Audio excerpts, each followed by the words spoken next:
Bun găsit, suflete frumoase! Sunt Biancore Carina, psiholog și bioterapeut în Spania.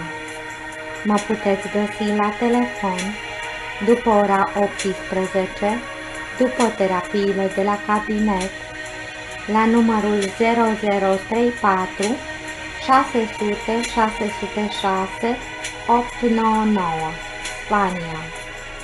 Iar pentru a testa dacă rezonezi cu mine, dacă rezonăm, caută-mă pe Facebook la pagina Psiholog Bioterapeut Carina Bianca.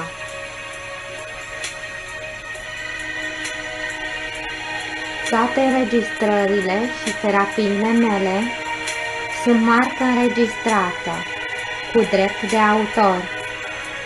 Îi rog frumos pe toți cei din televiziune, din România, Spania și din întreaga lume, care se inspiră și preiau din informații să specifice sursa Biancore Carina, pentru a fi în echilibru și armonie divină cu tot și toate. Respectați, vă rog, legile și regulile divine. Vă mulțumesc!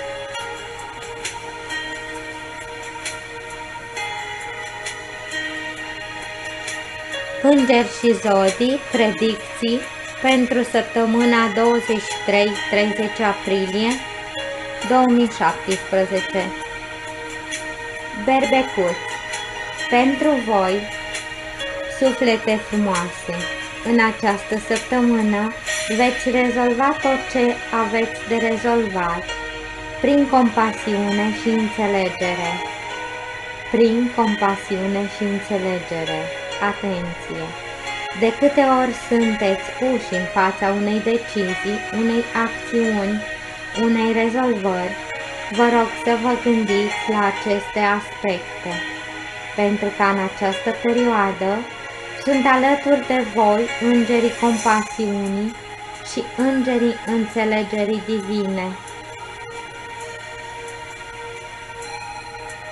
Tăurași, pentru sufletelele voastre, în această săptămână, vă rog să fiți atenți la tot ce vine pe zona sentimentelor, a iubirii. Acum puteți întâlni sufletul pereche sau să vă consolidați relația prezentă. Iubirea divină vă este călăuză în această săptămână. Gemeni, am avut de curând la cabinet o pacientă din această zodie. Ședința și conversația interesantă la nivel mental. Multe întrebări. I-am răspuns la multe întrebări pacientei mele, dar la un moment dat, surpriza și ineditul a avut loc, exact cum mă așteptam, cum intervine câte ceva special la fiecare ședință. Mai exact, pacienta mea, cu atâtea întrebări, a rămas o perioadă în revelație. Nu mai avea cuvinte. Au venit de la sine conștientizările. Aha, asta așa era. Multe conștientizări au început să curgă pentru ea. A fost o revelație. A plecat din cabinet încântată și împlinită de aceste descoperiri și răspunsuri interioare. Sufletul vostru, gemenilor dragi, în această perioadă de timp pământean, va aduce conștientizări de relații, de loc de muncă, surse de bani, libertatea sufletului. Totul vine în întâmpinarea voastră acum și aici. Unde vă simțiți bine, acolo trebuie să fiți, la locul și cu oamenii potriviți, care vă acordă libertate, înțelegere, iubire. Conștientizați, vă rog, și mergeți pe calea voastră. Îngerii sufletului sunt cu voi în această săptămână divină. Pentru răcușori, în această perioadă, ei sunt călăuziți de îngerii credinței. Vă rog să aveți încredere deplină în acești îngeri acum. Puteți acționa acum, fără teamă, în tot ce v-ați propus. Sunteți sub protecție divină și încurajați în acțiunile voastre. Acționați, vă rog, cu credință sinceră în Dumnezeu. Lei, în această săptămână, leișori dragi, cu voi este Arhanghelul Vindecător, Arhanghelul Rafael. Aveți acum posibilitatea să vindecați cu atenție și în profunzime toate rănile sufletului vostru sau măcar o parte din ele, pentru a putea avea un început benefic odată cu începutul lunii mai. Vă așteaptă multe lucruri și momente benefice de acum înainte. Vă rog, săptămâna aceasta, vindecați-vă sufletelul. Arhanghelul Rafael este cu voi și vă ajută.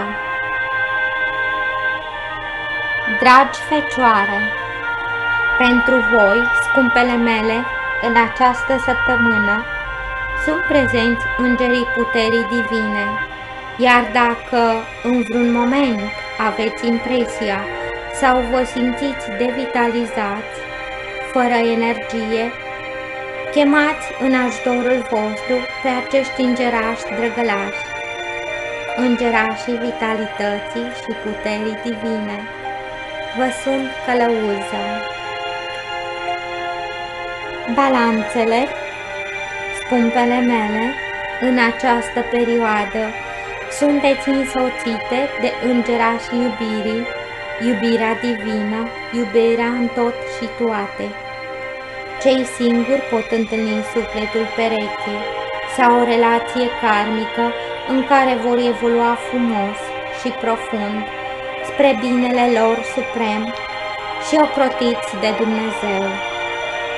Vă rog să vă deschideți sufletul. Am întâlnit mulți pacienți cu sufletele închise, cu suflete de piatră. Acum îngerii iubirii vă susțin în tot și toate. Scorpionilor drăgălași, în această perioadă, îngerii seninătății sunt cu voi. Acum învățați să fiți calmi și împăcați cu voi, să vă acceptați și îi acceptați și pe ceilalți, așa cum sunt, exact așa cum sunt. Dacă apar momente tensionate în interiorul vostru sau la exterior, prin anumite situații, vă rog să vă armonizați sufletelul la calm, armonie și acceptare a tot și toate, așa cum sunt. Săgetătorilor scumpi, în această perioadă, îngerașii cunoașterii profunde sunt cu voi. Aveți ocazia acum să începeți anumite cursuri sau să consolidați, să vă maturizați prin forța voastră interioară. Anumite lecții karmice au fost învățate sau le veți aprofunda de acum, pentru a nu se mai repeta. Pentru a nu se mai repeta în această viață pământeană. Sunteți ocrotiți divin. Capricornilor iubiți, își deschid sufletelul pentru a primi iubirea. Îngerașii iubirii sunt cu voi și vă călăuzesc în această perioadă. O iubire din trecut poate să revină în viața voastră sau iubirea copiilor sau a nepoților să vă umple sufletul. În această perioadă pășiți în viața voastră pământeană cu plinătatea iubirii în suflet și ocrotiți de îngerașii iubirii divine.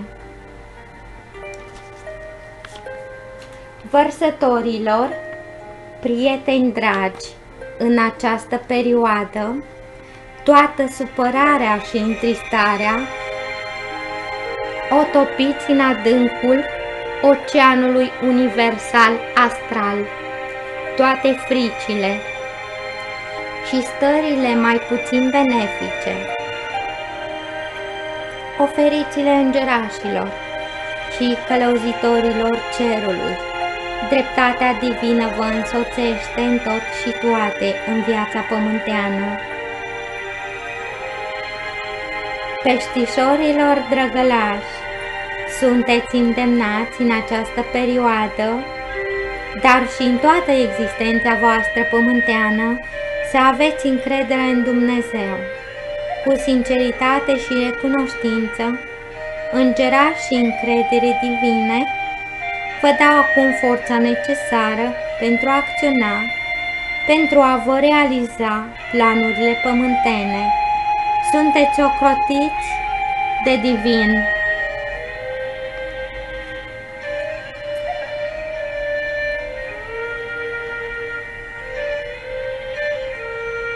Acum și aici vă puteți abona la canalul meu prin click pe abonează-te și click pe mânuță.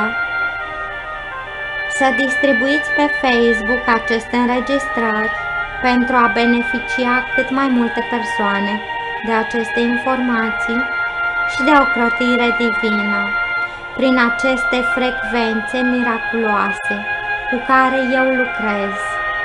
Puteți asculta aceste înregistrări. Ele sunt vindecătoare. Le puteți asculta de mai multe ori pe zi și zilnic. Eu vă mulțumesc și vă iubesc. Suflete frumoase, pe curând, cu multă iubire și recunoștință pentru voi. Doamne ajută tuturor!